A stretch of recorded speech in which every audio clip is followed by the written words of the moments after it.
In 1968, psychologist Robert Zajonc published a paper that would fundamentally change how researchers understood human preference. He called it attitudinal effects of mere exposure. The finding was almost absurdly simple. Show people a stimulus, a word, a face, a geometric shape, a sound repeatedly. Show them other stimuli they've never seen. Ask them which they prefer. They will reliably prefer the familiar ones. Not because the familiar ones are better. Not because they have more positive associations. Simply because they have been encountered before. He called it the mere exposure effect. What made Zajonc's finding especially unsettling was what happened when he controlled for conscious recognition. He presented stimuli so briefly, a few milliseconds, that participants couldn't consciously recognize them. They had no explicit memory of having seen the shapes or faces. But when later asked which they preferred, they still chose the previously exposed items. The preference was formed below conscious awareness. They liked what they had seen without knowing they had seen it. The mechanism involves processing fluency, a concept central to modern cognitive psychology. When you encounter something familiar, your brain processes it more easily. That ease of processing is experienced as a subtle positive feeling. And here is the critical part: the brain misattributes that positive feeling. Instead of recognizing this is easy because it's familiar, the brain reads the fluency as meaning this is good or even this is true. Familiarity and truth are processed by overlapping neural mechanisms. This is not a metaphor. It is a documented neurological confusion. The political implications of mere exposure are severe. Numerous studies have shown that repeated exposure to a political candidate's name, regardless of whether that exposure is positive or negative, increases that candidate's ratings. Seeing a name in the newspaper, on a sign, or even in the context of a scandal increases familiarity. And familiarity increases preference. This is why political advertising often repeats candidate names even in attack ads. The opponent who funds attack ads may accidentally be making their target more electable by making them more familiar. Advertising runs entirely on this principle. The advertising industry understood the mere exposure effect decades before it was formally studied. They called it brand awareness. Television commercials that you cannot consciously recall nonetheless increase your likelihood of buying the advertised product. Brand logos placed in the background of films, on sports jerseys, on racing cars, in the corners of screens, none of these require your conscious attention. Mere exposure does the work silently, below the threshold of your notice. The illusion of truth effect is a close cousin of mere exposure, and it is perhaps more alarming. In 1977, researchers Lynn Hasher, David Goldstein, and Thomas Tapino presented participants with statements, some true, some false. 2 weeks later, they repeated the statements. Statements that were repeated were rated as more true than novel statements, even the false ones. Repetition of a false statement made it feel true. This was replicated in 2015 at the University of Victoria with even stronger effects when the false statements were repeated across multiple sessions. The 2015 replication had a crucial additional finding. Participants were warned before the study that some statements were false. They were explicitly told not to rely on familiarity as a cue for truth. The warning had no effect. The illusion of truth persisted. When researchers tested whether prior knowledge protected against the effect, whether knowing a statement was false would inoculate participants, they found partial protection for high-confidence correct beliefs, but no protection for uncertain facts.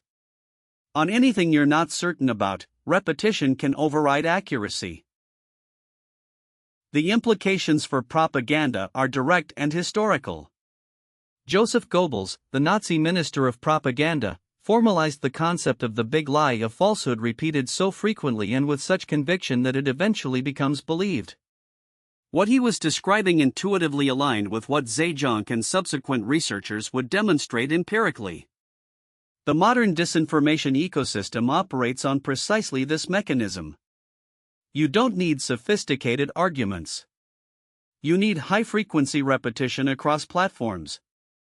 The algorithm does the rest. Social media has turbocharged the illusion of truth. Research by Sarush Vasugi at MIT, published in Science in 2018, analyzed 126,000 news stories spread on Twitter between 2006 and 2017. False stories spread 6 times faster than true stories. False stories reached more people, more quickly, and more deeply into social networks. The reason was not bots. The study specifically analyzed human sharing behavior. Humans shared false stories faster because false stories were more novel, more emotionally charged, and more engaging. Familiarity through repeated exposure then sealed the belief. The mere exposure effect also shapes aesthetic preferences, which has a direct commercial application in the music industry. Radio stations have historically paid for payola payments to have songs played repeatedly. The music industry's justification was transparent: if people hear a song enough times, they will like it. This is not cynicism. It is empirically true. Research on musical preference shows that moderate novelty music increases in preference after repeated exposure. Songs you hated on first hearing frequently become favorites after sufficient repetition. Your taste is partly the product of what someone else decided to repeat. In education, mere exposure creates a dangerous confidence trap. Students who have read their notes repeatedly feel more familiar with the material, and this fluency-based familiarity feels like mastery. But familiarity is not mastery. A 2011 study by psychologist Henry Roediger found that students who read a passage 4 times remembered no more of it on a later test than students who read it once. They felt like they knew it better. They performed equivalently. This is why rereading is one of the least effective study strategies, despite being one of the most commonly used. Product design leverages mere exposure in what researchers call the aesthetic usability effect. Products that look familiar and follow established design conventions feel more usable, even before they are used. Apple's design language, for instance, built on years of exposure to create a visual dialect that feels immediately trustworthy. New product categories that look similar to existing familiar products are adopted faster. The appearance of familiarity lowers the psychological barrier to adoption. Attractiveness judgments are also profoundly shaped by exposure. Studies by James Cutting at Cornell asked participants to view famous Impressionist paintings under experimental conditions where some paintings were flashed repeatedly at subliminal speeds. When later asked to rank paintings by preference, participants reliably preferred the ones with increased subliminal exposure even when they couldn't identify which paintings they had seen more. You find faces, art, and people more attractive simply because you have encountered them more. This is the mechanism behind celebrity endorsements. The familiarity breeds liking principle has been demonstrated cross-culturally, cross-linguistically, and across sensory modalities: vision, hearing, smell, and touch. It is not limited to humans. Zhejiang's original experiments used rats. Rats exposed to Mozart preferred Mozart-like music over other music when given a choice. The effect is not cultural. It operates at a biological level that predates human social complexity. It may have evolved as a safety heuristic: what is familiar is probably not dangerous.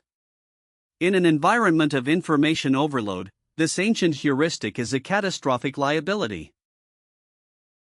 Cults and high control groups exploit mere exposure through a technique called love bombing: intensive, overwhelming positive contact at the beginning of recruitment. The sheer volume of exposure to the group, its members, its language, and its ideas rapidly generates familiarity, which generates warmth, which the recruit misinterprets as genuine connection and shared values. By the time critical thinking is appropriate, the mere exposure effect has already laid a foundation of positive feeling that is neurologically indistinguishable from earned trust. Awareness of the effect provides only weak protection, but it provides some.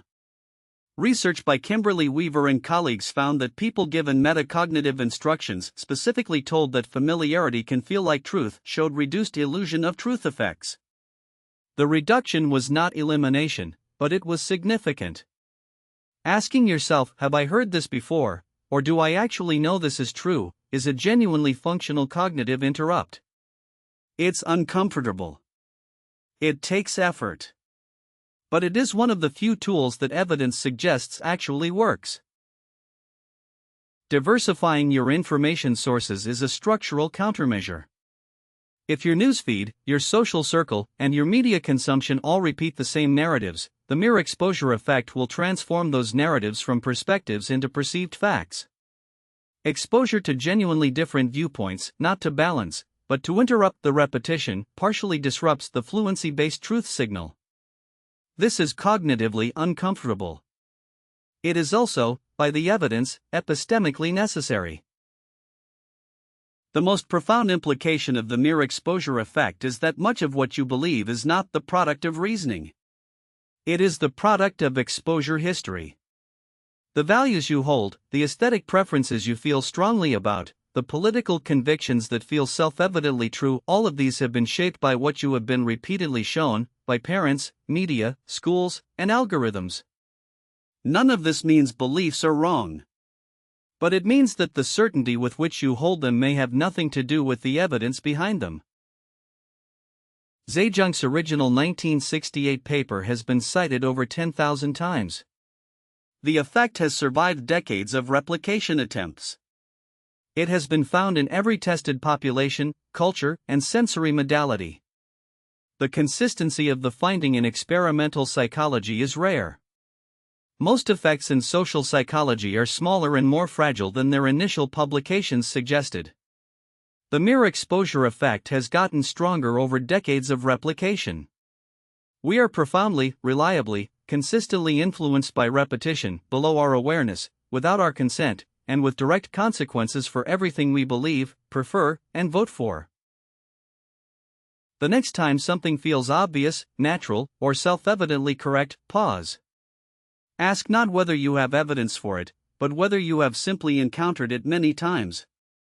These are not the same question. And in a media environment designed to maximize your exposure to specific narratives for the financial benefit of specific entities, the gap between those two questions may be the most important gap in your thinking. Familiarity is not truth. But your brain will always try to make you believe otherwise.